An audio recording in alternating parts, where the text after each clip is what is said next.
Welcome to the second round of this 3 versus 3 country arena season, playing again Mini Cascor, I guess. Hope I didn't butcher the name. Looking at the defense here, so I wouldn't say a typical north wall for Kaiba 1. And then we have the south wall here with only one Galactic Legend team, which either was a trap, so Galactic Legend in back, or it's an efficiency player. So I tried to be efficient myself. Started with the Malicos on the south wall. This time I added Chuck T to the mix here just to have some source of offense up to eventually help my Cal and Basti, or mainly Cal, to get through this Sith Empire Trooper here, which can be annoying and sometimes offense just helps, or some extra offense. Other than that, this battle is straightforward, so just getting to the 30 stacks of whatever the name is of Cal, and then taking out Magus like here, and then it's just a question of taking down the other two Sith.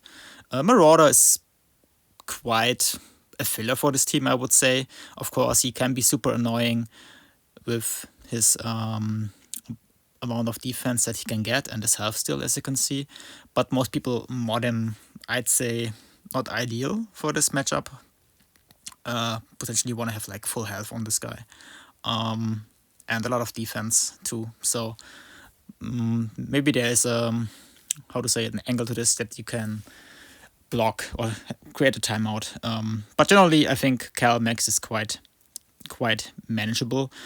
Even the Sith Empire Trooper, even though it's just Relic 7, they're quite beefy. And if it's Relic 9, maybe this can result in a timeout. But yeah, either way, there are still tools to get around this. So you can also add Mace to this mix and constantly reduce their hit points. So, but in this case, I just had Shark for offense up and also for cleansing and all that kind of stuff.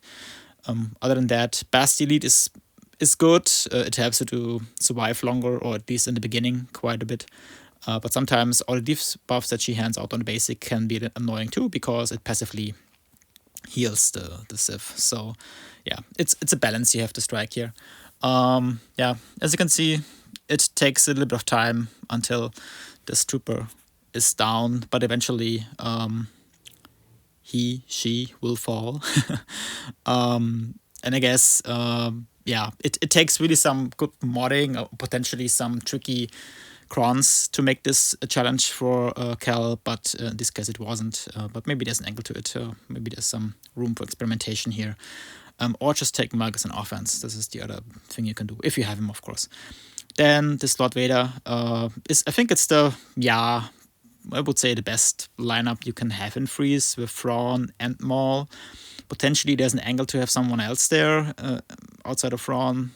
Piet could be interesting, or maybe even someone who is Saudi, maybe potentially even though she would not get the benefits from the Lord Vader lead anyway. But there are angles to other characters as well. But generally, this is the best team you can have in Freeze. And usually what you take, or what I did here, is just like any version of this team with Kylo Ren and Watt. If you can, and if you can afford it like I did, you can also add Armorer just to have some extra security on your side. When you get 3 stacks, it's ideal. Then you get counter attacks and also can not be critically hit anymore. So but other than that, it also works when you just have a tank there. Like Cruise is good, or maybe L3 even is good. Any sort of tank that is resistible, that helps to take the heat. But what I found, at least in 5s, while we're looking at this battle, sometimes having the sides survive is not really good as well, because if Watt stays around for too long and he constantly assists whenever you do something, it takes quite a while, and you risk a timeout just by the nature of the animations in this game. So but if it doesn't really happen in Freeze, so usually it's a safe counter, and there's not much Lord Vader can do here, except they would have some crazy good crown that would help him, but right now there's nothing really there that helps Lord Vader per se on an individual level. So it was, of course, bad banners, but still a one-shot, which was my aim. Then this, I guess, is a team that I see quite often, and it makes a lot of sense if you have the right cron. And you can, of course, try to make this bounty hunter safe, but for that, this cron was not ideal because I think it was the crit cron. So it really helps versus exposed damage, but it doesn't really help against damage that is like essentially like an annihilate, like this one. So what really helps against like getting a cheap counter versus this team is either for having foresight or having the stun cron. Then you can also make this a little bit harder to counter this team. But with this, it's really just like not real damage output on this team. At least if there's not like super high relics on this team, which would result in a lot of defense, hence a lot of offense. So you really can take it out quite easily with bounty hunters and pick it apart. So yeah, it's, as you can see, no real challenge. Full banners again, and which is nice to see for a change of pace. Then the next battle was this team of Darth Revan. You can use troopers, but because there was what's her name, Talon, I didn't feel too confident about troopers, and so I used Jedi Knight Luke, a counter that I didn't use in a while versus Revan, but I think make quite a sense, especially with the crons when you get offense or higher offense on foresight. That's why I had Yoda there, like Grandmaster Yoda, to have an extra source of foresight, so to get more offense. And you can see that the offense is quite detrimental to this team, so I was pretty sure that it would work.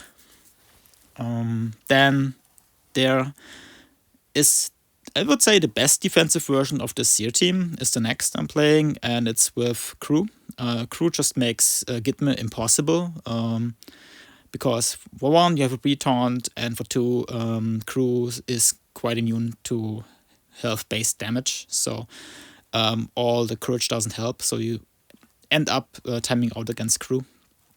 So I didn't want to use Gitme, of course, and I also didn't want to use like Legend, and so I thought Treya might have the best shot from the teams that I had for offense, and so I used her and got a little bit dicey in this moment. If I wouldn't have had Annihilate ready, potentially Treya would have been taken out, but it timed out well, so the main damage or the main threat was out of the picture, and so I could focus on the rest.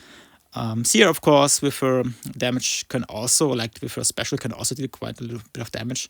So in case she hits, for instance, either Treya or Savage when he's like not at full health, doesn't have any kind of protection, then he can also be taken out.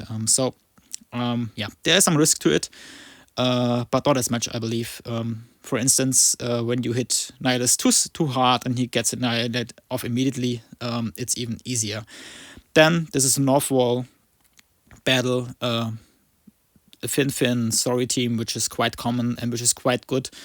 But if you don't use Malicos on defense, because your opponents have easy tools to take him out, just use him on offense, and so do this team. I think the only problem you can have is that you can have a super beefy Finn, like OG Finn, that could take some time to get him down.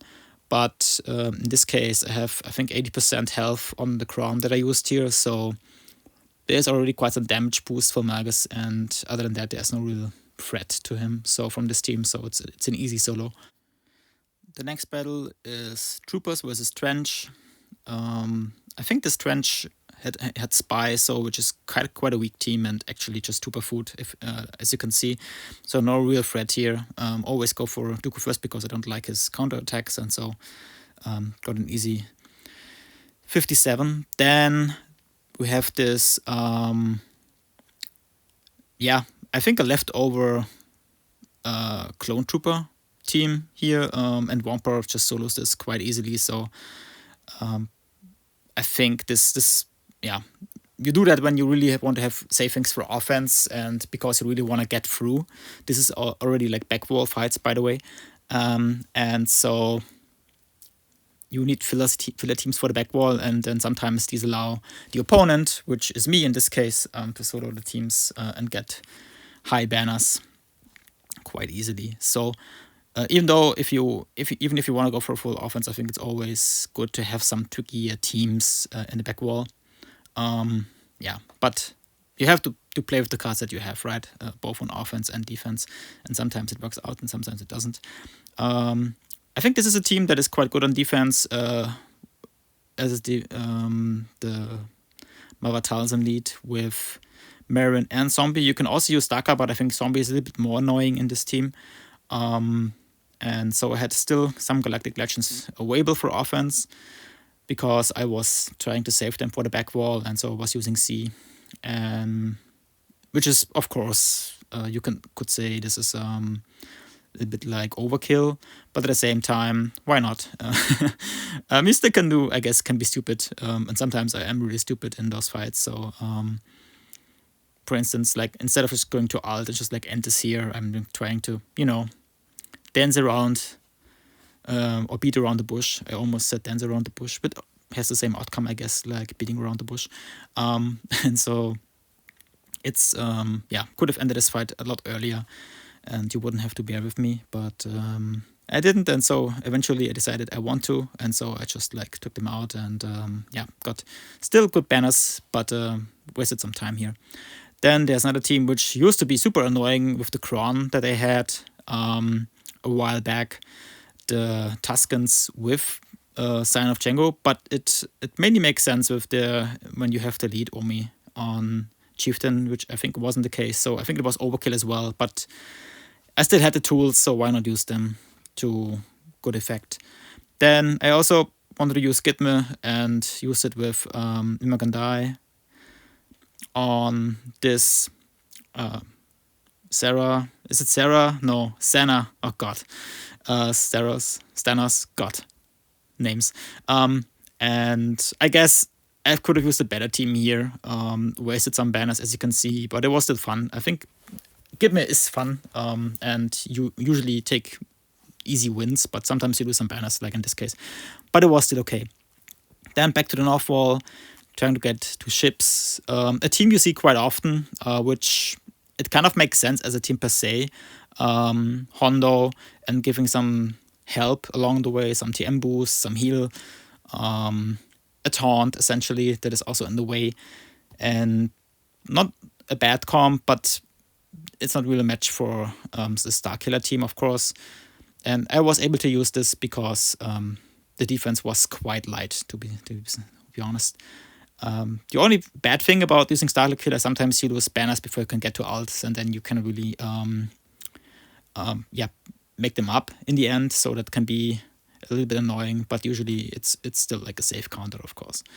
Then this team, Northwall as well, Dash, another Galactic Legend that, again, banners wasted, but just got through it, and why not? And then I believe this is the last team on the ground, at least in terms of the Northwall.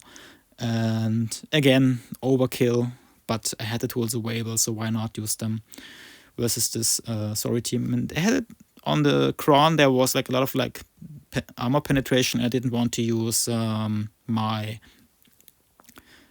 bad badge, because sometimes if there's a lot of like damage output on the team with armor penetration, it can take out Echo, and then it can be a little bit annoying to try to win this. And this is the last ground battle. Grievous, a team that I haven't seen in quite a while.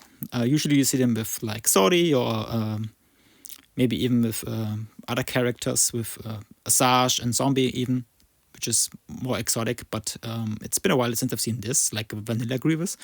And you can use different counters to that, especially what was like very popular used to be Momo back in the days, but I was trying another very popular counter here with a new flavor to it, which is like Night Sisters with Marin in this case.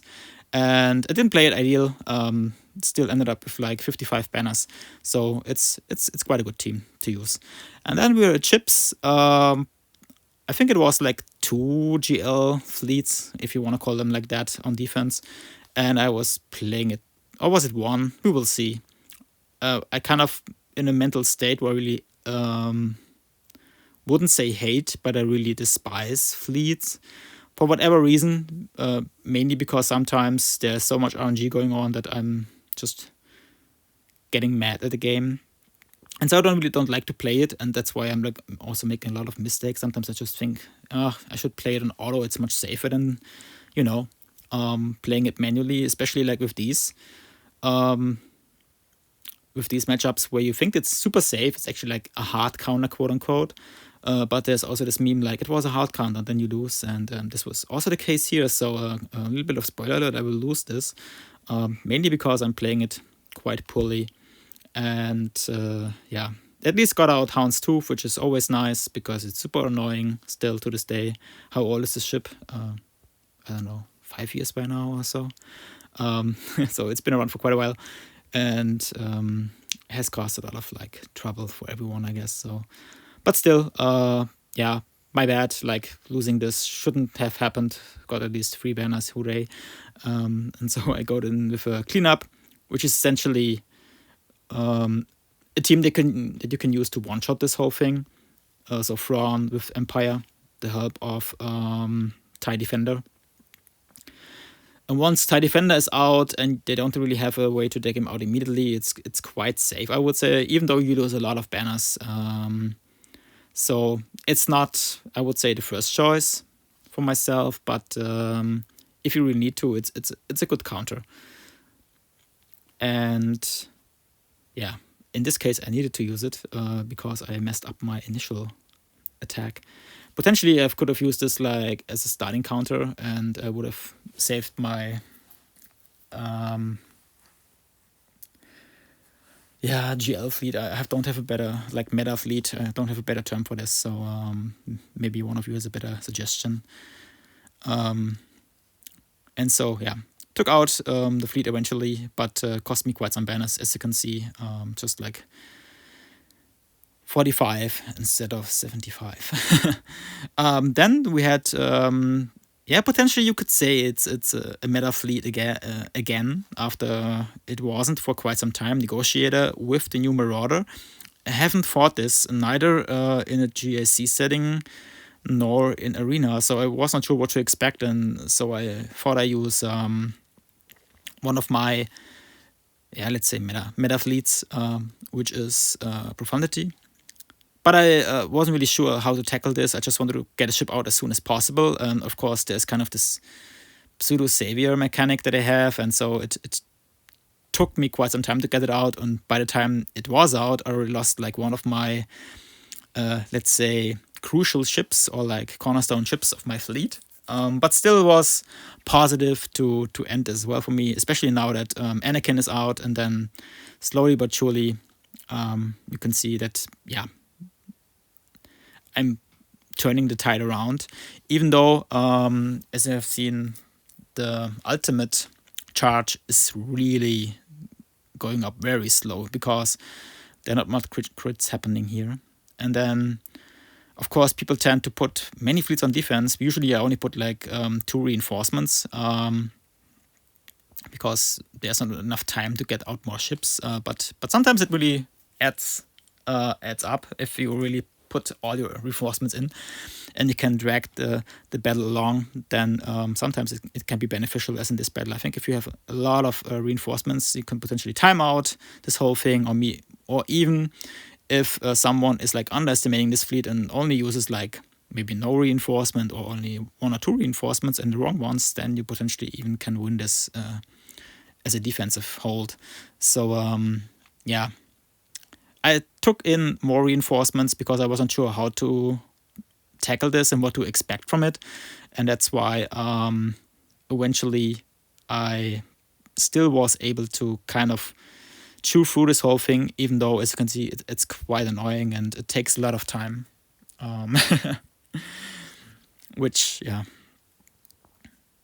is also an annoying factor in this game recently, time. I mean, Grand Arena is usually okay, even though you have a lot of battles in 3 versus 3, but the rest of the game with Conquest and the raid and territory battles, it's just really almost like a part-time job. that's why my motivation is also not as high, or not as it used to be. Bad banners, as you have seen.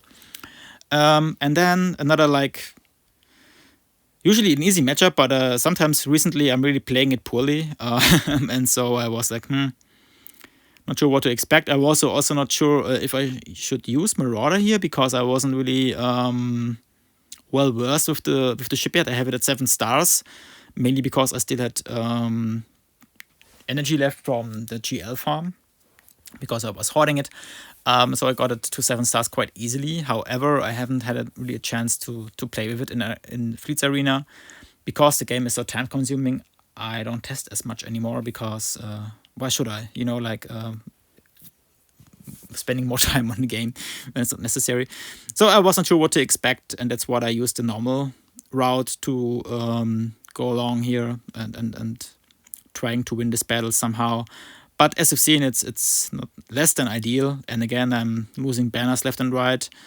But at least I can still somehow win this. Now I'm finally bringing it in for whatever reason.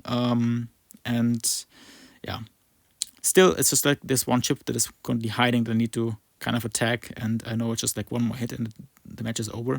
But it took some time and some energy. But eventually, it paid off. I won the match because my opponent didn't get through my defense. And so, yeah, got 2 wins so far. And I think I'm in top 30 now after this match. Or top 20 even. No, top 30. So, until next time, thanks for watching and see you